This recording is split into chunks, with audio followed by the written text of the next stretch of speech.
Aisha ayurvedic hospital தருமபுரியிலேருந்து நான் உங்கள் doctor Aisha. இந்த குளிர் காலத்தில் நமக்கு நோய் நொடி இல்லாமல் தப்பிக்க கொஞ்சம் விஷயங்கள் சொல்கிறேன். கரெக்டாக அதை மட்டும் ஃபாலோ பண்ணுங்கள். நமக்கு இந்த சளி காய்ச்சல் இதெல்லாம் இல்லாமல் நம்மளால் தவிர்க்க முடியும். அதுக்கு ஃபஸ்ட்டு விஷயம் என்னன்னு கேட்டிங்கன்னா, நம்ம இப்போ வெளியில் எங்கேயாவது போகிறோம், இப்போ ரொம்ப பைக்கில் ட்ராவல் பண்ணுறவங்க அப்படின்னா கண்டிப்பாக மாஸ்க் யூஸ் பண்ணுறது ரொம்ப அட்வைசபிள். இல்லை பைக்கில் போகிறவங்க ஹெல்மெட் போட்டுக்கிட்டிங்கன்னா இன்னும் ரொம்ப சேஃப். அது ரொம்ப மேண்டேட்ரியான விஷயமும் கூட. இல்லை பக்கத்தில் தான் போகிறேன் அப்படின்னு இருக்கிறவங்க தயவு செஞ்சு காதை கவர் பண்ணுங்கள். அது ஸ்கார்ஃப் வச்சு கவர் பண்ணாலும் சரி, இல்லை ஒரு காட்டன் துணி வச்சு நீங்கள் அதை கவர் பண்ணிக்கிட்டாலும் போதுமானதாக இருக்கும். ஏன்னா நம்ம காது வழியாகவும் நமக்கு இந்த இன்ஃபெக்ஷன்லாம் ஸ்ப்ரெட் ஆகிறதுக்கு சான்சஸ் இருக்குது.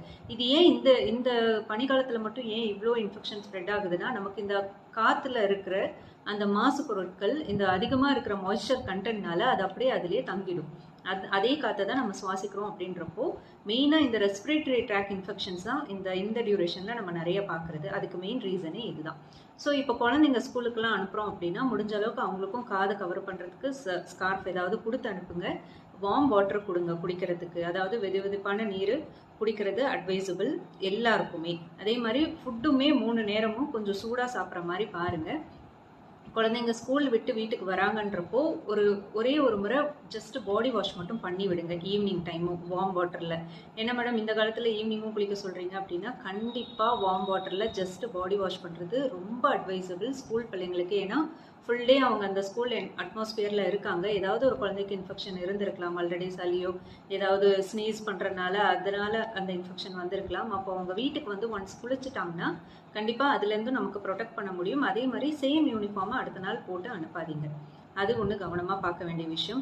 அதே மாதிரி எனக்கு இப்போ பால் குடிக்கிற பழக்கம் இருக்குன்னு சொல்கிறவங்களுக்கு இந்த டியூரேஷன் கொஞ்சம் ஹெக்டிக்காக இருக்கும். அப்போது நைட்டு பால் குடிக்கிறத முடிஞ்ச அளவுக்கு தவிர்த்துக்கோங்க. இல்லை எனக்கு நைட்டு குடிச்சு பழக்கம் இருக்குன்னா அதில் கொஞ்சமாக மஞ்சத்தூள், அந்த பால் நிறம் மாறாத அளவுக்கு தான் மஞ்சத்தூள் போடணும். ஒரே ஒரு சிட்டிகை மஞ்சத்தூள், கொஞ்சமாக மிளகுத்தூள் போட்டு அதை வந்து நீங்கள் யூஸ் பண்ணிக்கலாம். அதுக்கப்புறம் இன்னும் முக்கியமாக இந்த ஃபீமேல்ஸ் வீட்டில் இருக்கிற பெண்களுக்கு வீட்டில் செருப்பு போட பழகிக்கோங்க.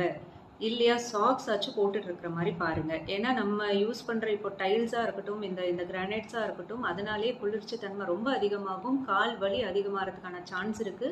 ஆல்ரெடி முட்டி வலிலாம் இருக்குன்னு சொல்றவங்க முடிஞ்ச அளவுக்கு வீட்டுக்குள்ள செருப்பு போடுற மாதிரி பாருங்க.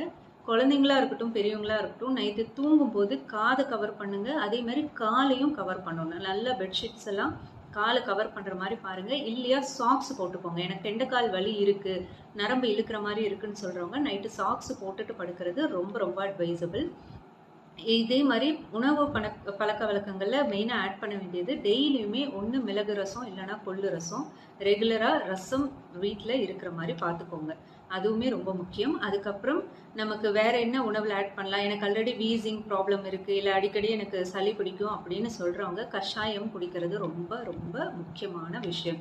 அது துளசி கஷாயமாக இருக்கலாம், இல்லை ஆடாதோட கஷாயமாக இருக்கலாம், நமக்கு முன்னாடியே நம்ம பழகின நிலவேம்பு கஷாயமாக கூட இருக்கலாம். எனக்கு ஆல்ரெடி அல்சர் இஷ்யூ இல்லை, கேஸ்ட்ரிக் இஷ்யூ இல்லைன்னு சொல்கிறவங்க இந்த கஷாயம் ரெகுலராக ஒரு 15 ml குடித்தா ரொம்ப நல்லது சாப்பிட்றதுக்கு முன்னாடி. இல்லை எனக்கு அல்சர் இஷ்யூ இருக்குன்னா உங்களோட டாக்டரோட அட்வைஸ் எடுத்துக்கிட்டு அதுக்கப்புறமா நீங்கள் இந்த கஷாயம் குடிக்கிறது அட்வைசபிள். ஸோ இந்த விஷயங்களை நம்ம கரெக்டாக ஃபாலோ பண்ணாலே போதும். நமக்கு இந்த குளிர்காலத்தில் வர நோய்கள்லேருந்து நம்ம கொஞ்சம் பாதுகாப்பாக இருக்கலாம். முடிஞ்ச அளவுக்கு இந்த இன்ஃபர்மேஷனை எல்லாருக்குமே ஷேர் பண்ணுங்கள். இது சம்மந்தமாக உங்களுக்கு ஏதாவது சந்தேகங்கள் இருக்குது, இது வேறு ஏதாவது கருத்துக்கள் இருக்குன்னா கண்டிப்பாக நம்மளோட கமெண்ட் செக்ஷனில் கமெண்ட் பண்ணுங்கள். நம்மளோட சேனலை சப்ஸ்கிரைப் பண்ண மறக்காதீங்க. தேங்க்யூ.